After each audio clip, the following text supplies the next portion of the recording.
इसमें इसके आधार पर 3 प्रकार के ताप कटिबंध ग्रीक विद्वानों के द्वारा बताए गए हैं। ये 3 ताप कटिबंध पृथ्वी पर पाए जाते हैं। ये तापमान की भिन्नता के आधार पर पाए जाते हैं। तापमान की भिन्नता के आधार पर 3 प्रकार के कटिबंध यहाँ पर पाए जाते हैं। ये कौन सी रेखा है? क्या है? जोर से बोलो, आवाज सही आ रही है। कर्क रेखा। अभी 0 अक्षांश बोला था किसी ने?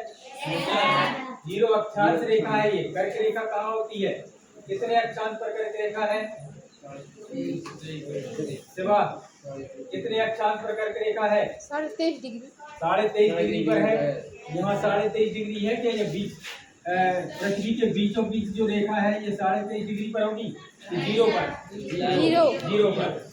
ये 0 अक्षांश रेखा, मतलब इसको और क्या कहते हैं? 0 अक्षांश रेखा को विषुवत रेखा और भूमध्य रेखा। भूमध्य रेखा है ये।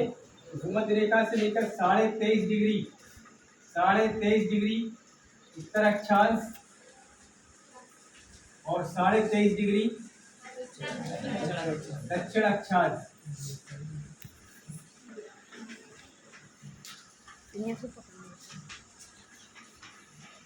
23.5 डिग्री से 66.5 डिग्री, ये भी कौन सा अक्षांश होगा? उत्तरी अक्षांश। और यहाँ पर 66.5 डिग्री दक्षिण अक्षांश। ये अलग अलग ताप कटिबंध है। एक ताप कटिबंध ये है बीच का, 0 से 23.5 डिग्री उत्तर में है और 0 से 23.5 डिग्री दक्षिण में है। ये अक्षांश ये एक कटिबंध है। क्या है ये? कटिबंध है। और इसका नाम दिया गया है, कौन सा कटिबंध है ये? उष्ण कटिबंध। कौन सा है?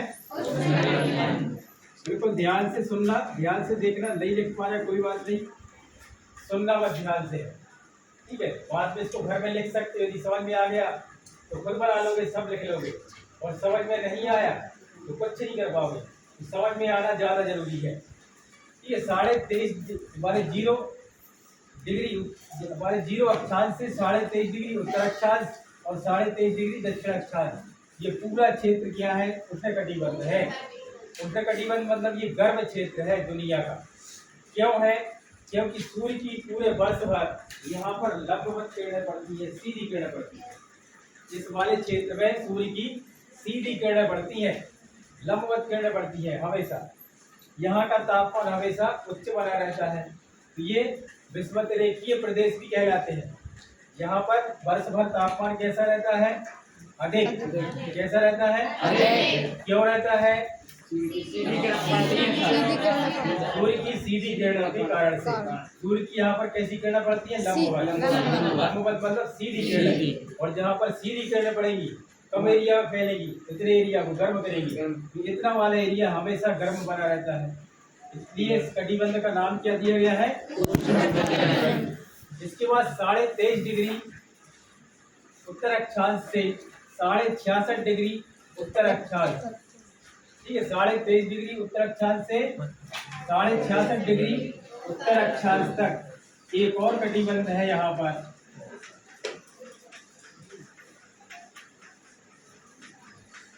इसका नाम क्या है? इसका नाम है शीतोष्ण कटिबंध। कौन सा है? शीतोष्ण कटिबंध। शीतोष्ण कटिबंध, शीतोष्ण कटिबंध है ये। यहाँ पर क्या है? सूर्य की कैसी किरणें पड़ेंगी? तिरछी किरणें पड़ेंगी। यहाँ पर सूर्य की तिरछी किरणें पड़ती है। इस क्षेत्र की तुलना में यहाँ का तापमान कम होता है। यहाँ शीत ऋतु में अत्यधिक ठंडी होती है, ग्रीष्म ऋतु में अत्यधिक ठंडी होती है। हमारे यहाँ का तापमान बदलता रहता है। ऐसी ही स्थिति यहाँ पर भी है। 23.5 डिग्री उत्तर अक्षांश से दक्षिण अक्षांश से 66.5 डिग्री दक्षिण अक्षांश तक यहाँ पर भी एक कटिबंध है। इसका नाम क्या है? इसका क्या नाम है? नाम नहीं बता पा रहे? इसका क्या नाम है? इसका क्या नाम है? इसका नाम भी शीतोष्ण होगा, एक सा एरिया है। ठीक है, इसका नाम क्या है? शीतोष्ण कटिबंध। इतना दिमागी जगह पर शीतोष्ण कटिबंध ये भी है। 3 कटिबंध में विभाजित किए हैं पूरी दुनिया में। अलग अलग करोगे तो 6 नहीं हो जाएंगे, 3 है, 1 2 और ये तीसरा बचा। इसी प्रकार से नीचे के नहीं, 1 2 3 1 2 3 1 2 3 ही कटिबंध है। 2 कटिबंध तो हम मिल गए। और कौन से? उष्ण कटिबंध। उष्ण मतलब होता है गर्म। ये वाला यहाँ का टेम्परेचर हमेशा अधिक बना रहता है, कारण सबको पता हो गया क्यों। ठीक है, यहाँ पर उष्ण कटिबंध में तापमान अधिक क्यों होता है सबको पता है। ठीक, उष्ण कटिबंध हो गया। इसके बाद शीतोष्ण कटिबंध। यहाँ पर ये मान लीजिए सूर्य है और ये पृथ्वी है। सूर्य क्या कर रहा है? अपनी किरणें बिखेरना है। किरणें बिखेरना तो पूरी पृथ्वी पर क्या एक सी किरणें पड़ेगी? कहीं पर सीधी पड़ेगी, कहीं पर तिरछी पड़ेगी। वैसे ही इसका टेम्परेचर भी जहाँ सीधी पड़ेगी वहाँ पर ज्यादा होगा, जहाँ तिरछी पड़ेगी वहाँ पर कम होगा। जहाँ पर नहीं पड़ेगी वहाँ पर अंधेरा रहेगा, वहाँ पर बर्फ जमा रहेगा। ठीक है, तो ये हो गया दूसरा कटिबंध। अब बच गया है तीसरा कटिबंध। ये 66.5 डिग्री उत्तर अक्षांश से ध्रुवों तक, 66.5 डिग्री दक्षिण अक्षांश से ध्रुवों तक। ध्रुव का जो बिंदु है जहाँ पर एक्सिस हमने ग्लोब में दिखाया था, पृथ्वी ऐसी फंसी हुई एक्सिस में, वही क्षेत्र नीचे वाला और ऊपर वाला। सरिता है, सरिता है, सरिता आ जाओ। क्या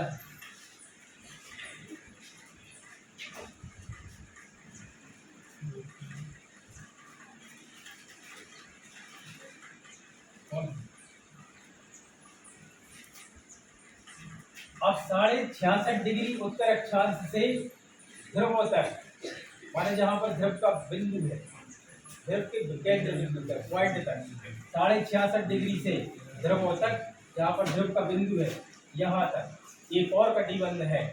ठीक है, इसको खाली छोड़ देगा तो 3 दिखेंगे अलग अलग। एक ये दिख रहा, आप पेन से बनाएंगे इसको अलग कलर से, इसको अलग कलर से, एक को खाली छोड़ देंगे। ठीक है, या इसको भर दो, 2 को खाली छोड़ दो, तब भी अलग दिखेगा। लास्ट का माने अंतिम जो कटिबंध है, ये कौन सा कटिबंध है? ये है शीत कटिबंध। कौन सा है? शीत कटिबंध। शीत कटिबंध, बिल्कुल ठंडा। ठीक है, ये शीत कटिबंध है लास्ट का। कहाँ से कहाँ तक, कितने अक्षांश से? 66.5 डिग्री उत्तरी अक्षांश से ध्रुवों तक। ठीक है, जहाँ पर ध्रुव का जो 90 डिग्री वाला केंद्र एंगल जहाँ पर बनेगा, इसको ऐसा डालना, ये वाला कोण बना 90 डिग्री। माने ये ध्रुव का क्या होगा? केंद्र बिंदु तक, ध्रुवों तक 66.5 डिग्री उत्तर अक्षांश से ध्रुवों तक, 66.5 डिग्री दक्षिण अक्षांश से ध्रुवों तक। ये कौन सा कटिबंध है? कौन सा कटिबंध है? शीत कटिबंध। यहाँ पर सूर्य की तिरछी किरणें पड़ती हैं बिल्कुल, और यहाँ पर सूर्य की रोशनी नहीं पहुँच पाती है। तो यहाँ इस वाले कटिबंध में 6 महीने का और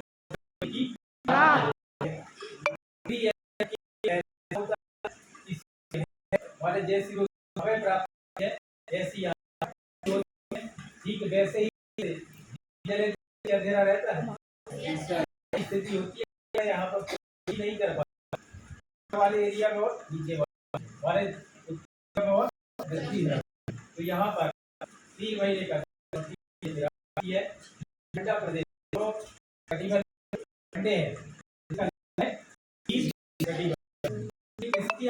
कटिबंधों का विभाजन तापमान की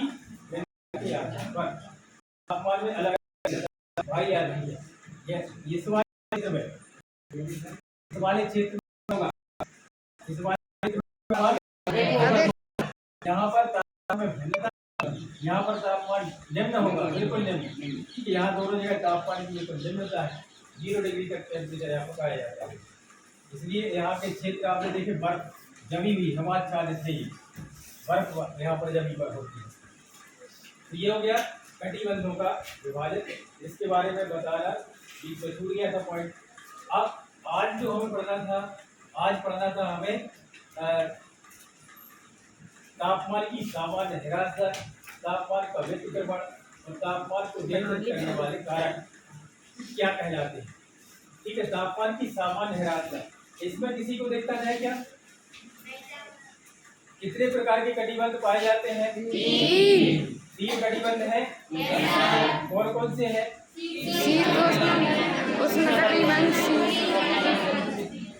पीछे तक आवाज आना चाहिए, पीछे तक समझ में आना चाहिए। पीछे वालों को समझ में आ गया मतलब आगे वालों को आई है। तीन कटिबंध है। नंबर 1 उष्ण कटिबंध, नंबर 2 शीतोष्ण कटिबंध, नंबर 3 शीत कटिबंध। ये उत्तरी ध्रुव में है, यही दक्षिणी ध्रुव में है। ठीक है, यही दक्षिणी ध्रुव में यहाँ पर भी है। उष्ण कटिबंध, शीतोष्ण कटिबंध, शीत कटिबंध।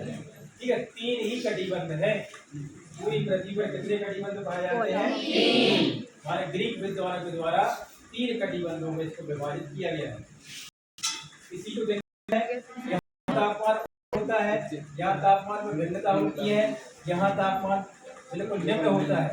ठीक है, निम्न तापमान होने का कारण पता है आपको? तापमान में भिन्नता का कारण किरणें यहाँ पर यहाँ पर लंबवत किरणें पड़ती हैं, इसलिए तापमान में इस प्रकार की भिन्नता पाई जाती है। अब यहाँ पर जो भी देश होंगे, यहाँ पर जितने अक्षांशों पर जो देश मिलेंगे वो तापमान भी नहीं होगा, तो ये हो जाएगी देशों की स्थानीय तापमान की भिन्नता। अब यहाँ देखो 23.5 डिग्री कौन सी रेखा है? अब ये कौन सी रेखा है? ये 23.5 डिग्री कर्क रेखा, कर्क रेखा।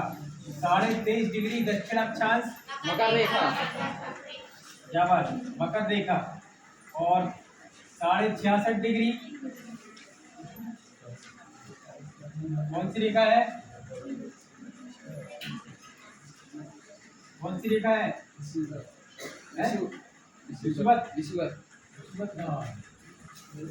66.5 डिग्री में क्या है लिखा किताब में? ये है आर्कटिक। कौन सी रेखा है? आर्कटिक रेखा। और ये है अंटार्कटिक। अटलांटिक नहीं, अंटार्कटिक।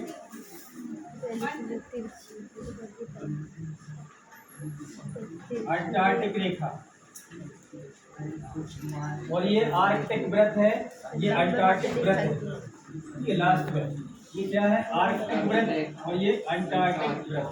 अंटार्कटिक महाद्वीप का नाम भी पढ़ा था आपने, अंटार्कटिका महाद्वीप। अंटार्कटिका वही है, दक्षिण में अंटार्कटिका महाद्वीप। ये अंटार्कटिक रेखा है, यहाँ ये आर्कटिक रेखा है।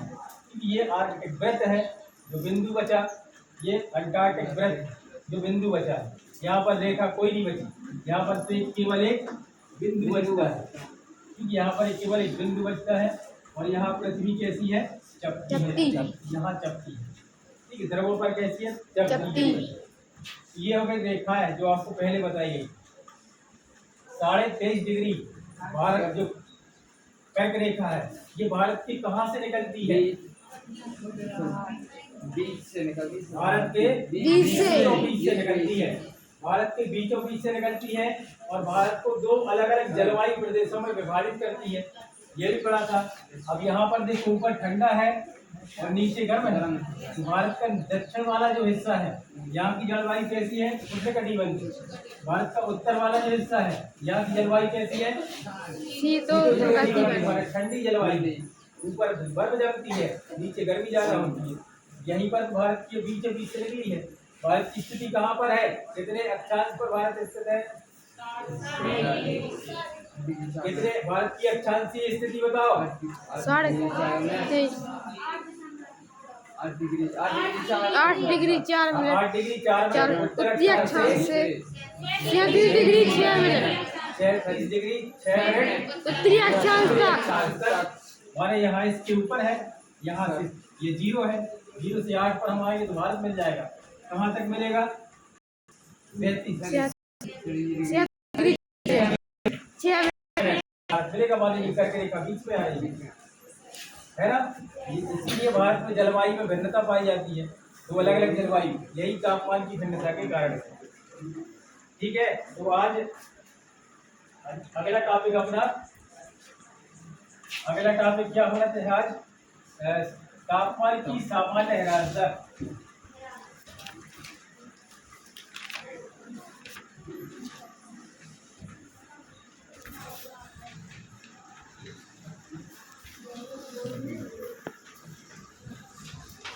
तापमान की सामान्य ह्रास दर क्या है, और दूसरा है तापमान का व्यतिक्रमण। ये दो चीजें क्लियर करना है। तापमान की सामान्य ह्रास दर, तो ध्यान से सुनो, परिभाषा बस याद होगी वाला बन जाएगा। तापमान की सामान्य ह्रास दर क्या कहलाती है? जैसे जैसे हम अपने धरातल से ऊपर की तरफ जाते हैं, ऊंचाई की तरफ, जैसे जैसे हम ऊंचाई की तरफ बढ़ते हैं, धरातल से ऊंचाई की तरफ जाते हैं, तो तापमान में क्या होता है? तापमान घटने लगता है। ऊंचाई पर जाने पर तापमान क्या होता है? घटने लगता है। और तापमान का यही घटना क्या कहलाता है? तापमान की सामान्य ह्रास दर कहलाती है। ह्रास मतलब होता है कमी, हमारे तापमान में कमी आना। तापमान में कमी कब आती है? जब हम ऊंचाई पर जाते हैं। जैसे जैसे हम ऊंचाई पर चले जाते हैं तो तापमान घटने लगता है, और तापमान की घटने को ही तापमान की सामान्य ह्रास दर कहते हैं। सही है समझ में? आगे समझ में? मतलब ये धरातल है, तो धरातल से ऊंचाई की तरफ बढ़े हम। जैसे जैसे जितनी ऊंचाई पर बढ़ते जाएंगे, इसका पैरामीटर क्या है? इसका पैरामीटर है प्रति हजार मीटर पर 6 डिग्री सेंटीग्रेड तापमान कम होता है। ठीक है, 6 डिग्री सेंटीग्रेड तापमान कम हो जाता है। कितनी ऊंचाई पर जाने पर? 1000 मीटर की ऊंचाई पर जाने पर 6 डिग्री सेंटीग्रेड तापमान कम होता है। ये पैरामीटर याद रखना है। और जैसे जैसे हम ऊंचाई पर जाते हैं तो तापमान क्या होने लगता है? तापमान क्या होने लगता है? तापमान के इस कम होने को क्या कहते हैं? तापमान की जोर से बोलो जरा। तापमान की सामान्य ह्रास दर इसी को कहते हैं। जब ऊंचाई पर जाने पर तापमान घटने लगता है, कम होने लगता है। ठीक है, जो भी भाषा आपको उचित लगे अपनी भाषा में लिख सकते हैं, अपनी भाषा में लिख सकते हैं। तापमान में कमी आना या तापमान का घटना कब? ऊंचाई पर जाने पर। जैसे जैसे हम ऊंचाई पर जाते हैं तापमान धीरे धीरे घटने लगता है, इसी को तापमान की सामान्य ह्रास दर कहते हैं। इतना क्लियर हो गया? इसी को ध्यान रखो, इसी को आगे बढ़ाओ। जब हम ऊंचाई पर जाते हैं और सामान्य ह्रास दर का विपरीत होने लगे, जैसे जैसे हम ऊंचाई पर जाते हैं और सामान्य ह्रास दर उल्टी होने लगे, मतलब क्या हो रहा था? तापमान कम हो रहा था, बढ़ हो रहा था, और तापमान यदि बढ़ने लगे, घटने की जगह तापमान यदि बढ़ने लगे, तो यह कहलाता है तापमान का व्यतिक्रमण। और जब ऊंचाई पर जाने पर जब तापमान बढ़ने लगता है तो इसको कहते हैं तापमान का व्यतिक्रमण। इसमें क्या कोई दिक्कत है? नहीं सर। व्यतिक्रमण ह्रास दर का उल्टा है। ठीक, व्यतिक्रमण क्या है? ह्रास दर का उल्टा लिख देना है। तापमान का व्यतिक्रमण क्या कहलाता है? ऊंचाई पर जाने पर जब तापमान घटने के स्थान पर बढ़ने लगता है, जब तापमान घटने के स्थान पर क्या होने लगता है? बढ़ने लगता है। इसको तापमान का व्यतिक्रमण कहते हैं। तापमान का व्यतिक्रमण यही कहलाता है। क्लियर हो गया इतना? Yes sir. तापमान की सामान्य ह्रास दर क्या है लिखते बन जाएगा? Yes sir. तापमान का व्यतिक्रमण क्या है बन जाएगा? Yes sir. कितने कटिबंधों में पृथ्वी को बांटा गया है बन जाएगा? Yes sir. अगला टॉपिक उठाए। Yes sir. किसी को कोई क्वेश्चन हो तो पूछ सकते हैं। अभी व्यतिक्रमण नहीं समझ में आया तो, या सामान्य ह्रास दर समझ में नहीं आया, सबको आगे समझ, सबके साथ वही कहना है यस सर। जिसको समझ में नहीं आ रहा वो क्वेश्चन पूछ सकते बीच में। सीखने के लिए तो आते हैं, सीख के आते होते तो क्या को आते क्लास में, सीखने के लिए आते ना। सबको क्लियर हो गया? इसमें ज्यादा कठिनाई कुछ भी नहीं है। ऊंचाई पर जाने पर जब तापमान घटने लगता है तो ह्रास मतलब होता है कमी। तापमान में कमी आना ऊंचाई पर जाने पर, सामान्य ह्रास दर है, नियम ही है ये। और यदि उल्टा होने लगे, घटने के स्थान पर तापमान यदि बढ़ने लगे, ये उल्टा है, ऐसा होता नहीं है। यदि ऐसा होने लगे तो ये तापमान का व्यतिक्रमण है। ठीक है, नियम तो ये है कि ऊंचाई पर जाने पर तापमान घटता है और उसका पैरामीटर क्या है, 80,000 मीटर की ऊंचाई पर जाने पर 6 डिग्री सेंटीग्रेड तापमान कम हो जाता है। ठीक है,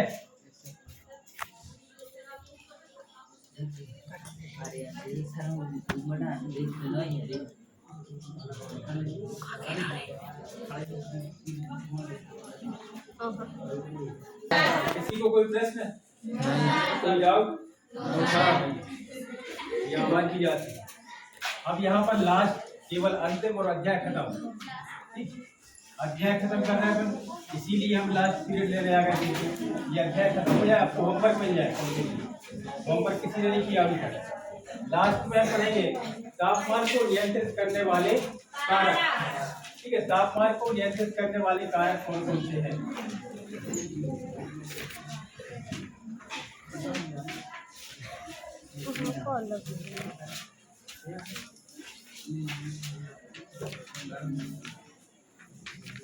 तापमान को नियंत्रित करने वाले कारक, रोकेंगे सब वाले कारक, मतलब वे कौन से कारक है धरातल पर तापमान को नियंत्रित करते हैं? कौन कौन से कारक ऐसे हो सकते हैं? पहला कारक है किसी भी स्थान की अक्षांशीय स्थिति, या कौन सी अक्षांश रेखा पर कौन सा स्थान है। अभी जैसे अपन ने पढ़ा था, इसमें चित्र बनाया था, तो जो भूमध्य रेखा वाले जो उष्णकटिबंध है, उस रेखा में जितने भी देश आएंगे उनका तापमान कैसा होगा? हमारे अक्षांश क्या करते हैं? तापमान को नियंत्रित करते हैं। अक्षांश क्या करते हैं? तापमान को नियंत्रित करते हैं। अक्षांश तापमान को नियंत्रित करते हैं। दूसरा कारक क्या है? पहला हो गया अक्षांश, दूसरा कारक है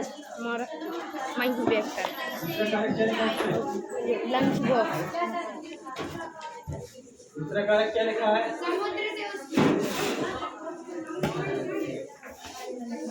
समुद्र से ऊंचाई, दोनों कारक है। समुद्र से दूरी, दोनों ही कारक है। ठीक है, एक जगह ऊंचाई भी है और दूरी भी होगा। समुद्र से ऊंचाई और समुद्र से दूरी, ये दोनों तापमान को नियंत्रित करते हैं। किस प्रकार से? समुद्र से ऊंचाई पर जाने पर, जैसे जैसे आप ऊंचाई पर जाते हैं समुद्र से, वहाँ का तापमान क्या होता है? ऊंचाई पर तापमान कम होता है। समुद्र के बारे में धरातल है, समुद्र वाला हिस्सा, वहाँ से अगर हम ऊंचाई पर चले तो ऊंचाई पर जाने पर तापमान कम होता जाता है। इसी प्रकार से समुद्र से दूरी भी तापमान को नियंत्रित करती है। दोनों चीजों को समझ लो क्लियरली। देखो लास्ट है, यदि छुट्टी में पहुंच गया तो इसको यहीं पर खत्म करते हैं। कल पढ़ाते हैं। छुट्टी में पहुंच गया हो दिमाग, यदि एक्सेप्ट नहीं कर पा रहा है तो इसको कल ले सकते हैं अपन, जरूरी नहीं है। यदि आपकी क्षमता खत्म हो गई है, 2 पॉइंट है बस, समुद्र से दूरी और समुद्र से ऊंचाई, और एक लास्ट में क्या है एक और बता दो, उसमें तो 2-3 हो गया। हाँ, वायु साहित्य का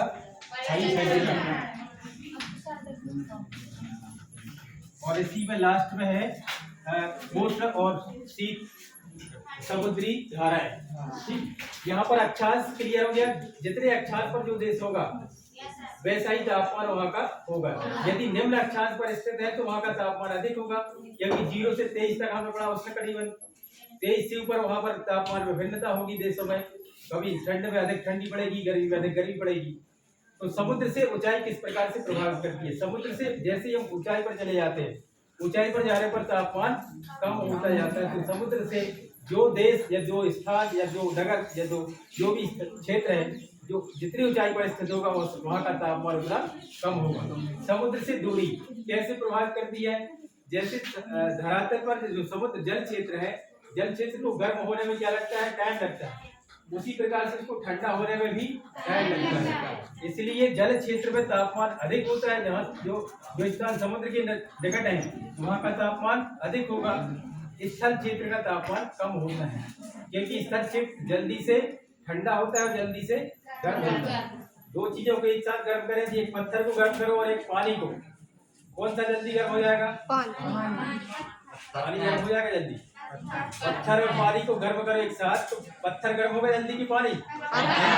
पत्थर जल्दी, क्योंकि वो स्थल ठोस वाला। इसी प्रकार से स्थल भाग जल्दी गर्म होता है और जल्दी ठंडा हो। जैसे ही सूर्यास्त होगा चट्टानें धरती वर्ती ये सब ठंडी हो जाती है, लेकिन जो पानी होता है जो गर्म हो जाता है वो धीरे धीरे ठंडा होता है, वहाँ का तापमान रात्रि में अधिक बना रहता है। इस प्रकार से वायु संहिता का परिसंचरण माने हवाओं का चलना। हवा यदि ठंडी हवाएं चलेगी तो जहाँ पर भी ठंडी हवा पहुंचेगी वहाँ के तापमान को कम कर देगी। जहाँ पर गर्म हवा चलेगी तो जहाँ पर पहुंचेगी गर्म हवाएं वहाँ के तापमान को बढ़ा देगी। तो वायु संहिता का मतलब है हवा जिस प्रकार की हवा चलेगी। यदि हवा ठंडी चलेगी तो तापमान को कम करेगी और हवा यदि गर्म चलेगी तो तापमान को बढ़ाएगी। इसी प्रकार से जल धाराएं हैं, दो प्रकार होती है, एक समुद्री जल हमारे गर्म समुद्री जल धारा एक गर्म होती है और एक ठंडी होती है। तो जहाँ पर ठंडी जल धारा पहुँचती है वहाँ के तापमान को वो कम कर देती है और जहाँ पर गर्म जल धारा पहुँचती है वहाँ के तापमान को बढ़ा देती है। इस प्रकार से हमने पढ़ लिए तापमान को नियंत्रित करने वाले होमवर्क है। पहला कितने कटिबंधों में विभाजित किया गया है, दूसरा तापमान सामान्य ह्रास दर क्या है, तीसरा व्यतिक्रमण क्या है, चौथा तापमान को नियंत्रित करने वाले प्रमुख कारक, पांचवा प्लैंक का नियम क्या है, चौकोर खाने में लिखा हुआ है, पढ़ के आना, लिख के लाना, समझ में नहीं आया तो मैं बता रहा। जय हिंद।